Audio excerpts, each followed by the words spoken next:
Yeah, it's been a long time. I'm really, really sorry. So it's almost the anniversary 1 year. Yay! This is your first time. You know, the main purpose of this platform is to try to encourage couples or those that are planning to get married, and divorce is not always an option to go through when you have an issue in marriage. So I really don't know how to go about it. I try to invite couples that have been married for more than 10 years to tell us what is the secret, like, because now you see a lot of people getting divorced. Is it still possible to stay longer in marriage? And if yes, what is the secret? So let's have a special guest. I have a very, very special guest, and I just told him now. So let's invite our special guest. Yay! So can you please tell us your name and how long you've been married? I'm Dave Roberts, and I've been married to Sharon for over 32 years. Wow. Well, as you said, my name is Sharon Roberts, and I've also been married to Dave for 32 years, which may sound very surprising. Wow. 32 years. They've been married for 32 years. So let's ask them, how did they meet? Like, can you please tell us how you met? Like, what's the love story? I was working in a Christian publishing company in the music department. And there was this beautiful woman working in the book department. And I used to see her around the corridors, and sometimes I would talk with her. And it all developed from those conversations that we had in the corridors. And I used to go into her office and talk about useless stuff that I didn't need to talk to her about, but I needed to talk to her. You know what I mean? So that was me. Yeah, we were friends first for about a year, and as Dave said, we spent time together just as friends. And in our lunch hour at work, we would go out for walks, and we just developed a friendship for that first year. Wow. What a interesting story. So you've been friends for a year firstly, and then get to know each other. So can you please tell us what's the secret? 32 years, that is a lot. I mean, you see couples married for a year, 6 weeks, and they're opting for divorce. So what is the secret? Like, are you trying to say that there have not been any issues, or how were you able to go along and still be together for this 32 years? Can you please tell us the secret? I think there's big principles and there's small principles. And so the big principle is that we made a covenant, and in the English marriage ceremonies, it says for better or worse, for richer or poorer, in sickness and in health. And we want to be people of character who persevere when times are difficult. Second big principle is that we had an awful lot in common in terms of what we believed about God and the church and life. And so we were kind of egging each other on to be more understanding of who God was, and so there was that central thing in our relationship to do with covenant, to do with the stuff that we like to talk about. But people give you little bits of wisdom along the way, which help. So people always said to me, don't let the sun set on your own. If you're angry with each other, try and resolve it before you go to bed. And sometimes you need the big ideas and the little ideas just to remind you when it's a bit tough one day. This will be sorted out, we will discuss it, it will be fine. As well as this deep commitment to making it work, even when sometimes you might think, we're really not agreeing about this thing to do with our children, or we're not really agreeing about this. And say, well, it's not about me, it's about us. Yeah, I think I would say that communication is a really key thing in marriage, and I know people say this a lot, but I think it's probably because it's true. And to not let things fester, to not be just letting things kind of slide under the carpet and thinking, oh well, I won't mention that, he said that and it upset me, but just let it go. But actually I think it's important to really be open and honest with each other. And the other thing is, that might sound a bit weird, but I think there are 3 people in our marriage, and it's God that keeps us together, I have to say, for us. And that there's some verses in the Bible that talk about, in Corinthians, that talk about love and what love is, and it's not merely a sentimental feeling. When all that's gone, love is much deeper, and it talks about love being patient and kind and long-suffering, and we have that modelled for us, I believe, as people of faith in Jesus, and that has been a key thing for us, to remember that we are loved, that we have known patience from God, and that He calls us to live with that patience and kindness in our marriage. Well, thank you so much. Yeah, I mean, I learned 4 key points here. Like, one of the secrets is you have to have communication. I think if you've been watching our videos, you see that almost all the couples talk about communication. So keep talking, keep talking. And also, you have to be committed. You have to have it, like, going into marriage, you have to have it in mind that it's for better for worse.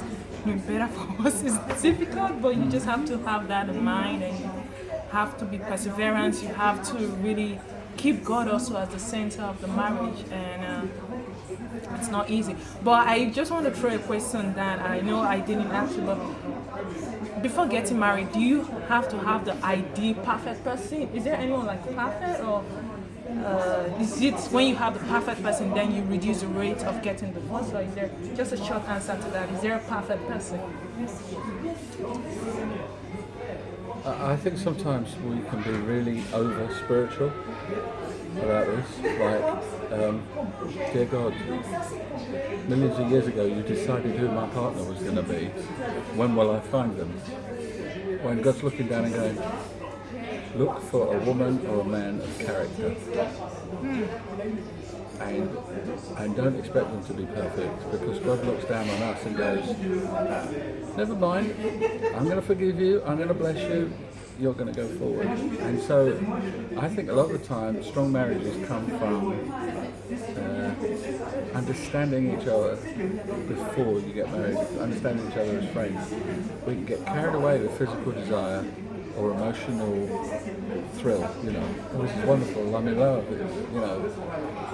The other thing with communication that's interesting is that we often would encourage people not to say, you did this, you did that, I'm really upset, and accuse them of being the problem in the marriage, but to actually say, I'm struggling because I feel that,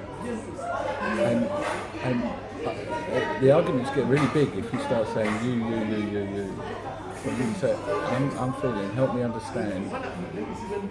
There's actually more of a genuine dialogue. We don't get defensive with each other. Quite important. I think going back to your question about is there a certain, are there characteristics or a list that we have, about who we should marry, and I think actually, I can only speak for myself, but having spoken to others, I think it's quite common that as we grow up and think about marriage, that we often have this list of requirements. And it's not necessarily a bad thing, but the thing I found was that is to be open, because God can actually, and as we grow older as well and mature, that those kind of, the things that we thought were important actually aren't that important. And I think that the thing to remember is the character of the person, and to be open for God to, if you're a person of faith, for God to change that and to show you and to give you a love that perhaps it wasn't the person that you set out, you thought it might be, but actually He changes us, and then we end up being in love with the person that He thinks is suitable for us. So hang on to the list for some things, but don't get too detailed about the superficial things on the list, because they will fade and go. But the key things are the person's character and who they are as people. Thank you. I'm glad I asked the question, because the spiritual aspect, I think I'm the one, like, I have this God, the person you have for me, the name, and I'm all about let it be God. If it's God, then I don't need to look at the character. I mean, God knows what is best for me. But I think, yeah, I really do learn a lot. And yeah, it's me. It's actually me. It's not for you guys, this answer.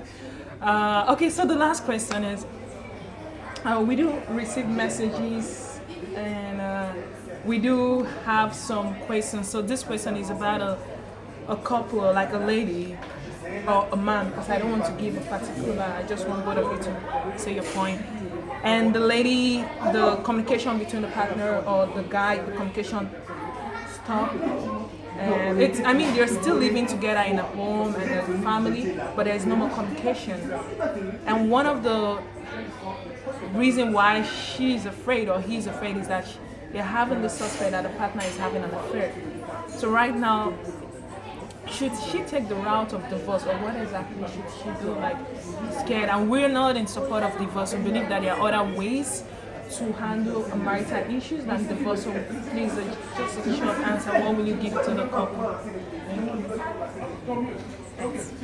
I think again, I would say that to come back to the communication, and if you're not communicating, that the first thing would be to try and restore that communication, and to actually be totally open and upfront about the fear that you might have, and also that you, as a couple in that situation, might need to seek some counsel outside. In fact, very likely will need to seek some counsel from people that are skilled in the area of marriage guidance and almost like an advocate that can speak on and listen on the couple's behalf. But I would say as well that I don't think that right at the beginning the answer is to divorce. I think there are some really positive steps that could be taken before that might be necessary, and hopefully wouldn't be necessary if you can restore those things, the communication and the willingness to seek counsel. Sometimes when a marriage is breaking up, it's related to one of the partners making really bad choices, and they need to be called to account about those bad choices. And it wouldn't matter how perfect the relationship was, this person makes bad choices. Sometimes though, a marriage is breaking up because both people are making bad choices. They're getting entrenched in their positions, and then one of them starts seeking comfort outside of the marriage. And I think we'd always encourage people to try and ensure that before they raise that possibility, they feel that they've got some kind of evidence, and to then say, I need to talk to you about this.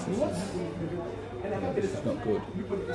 Will you come with me for counsel? Because those kind of conversations can very quickly get out of hand. He says, well, you've treated me like this, or she says, you're never home, and like Sharon says, you need somebody to kind of reflect back to people, and somebody who will think,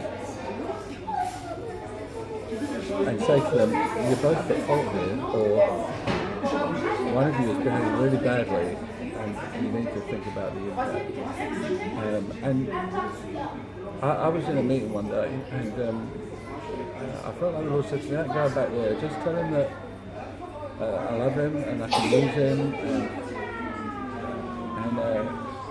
and no negative really, because I wouldn't speak out a public word of negativity.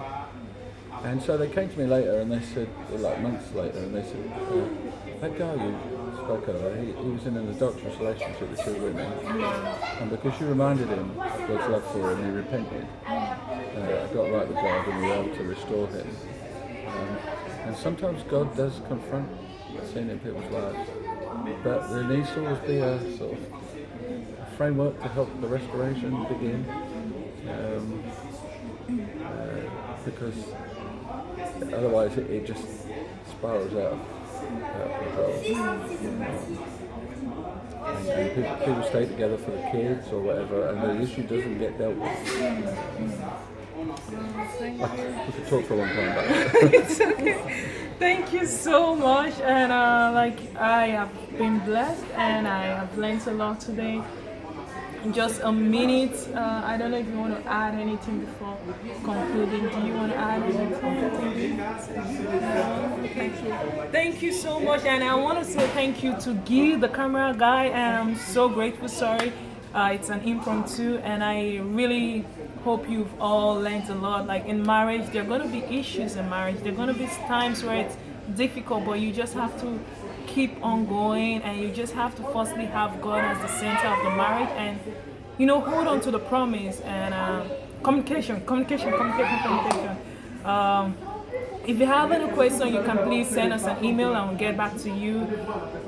My name is Blessing, and we're here for you. Thank you so much. Bye. Bye. Thank you.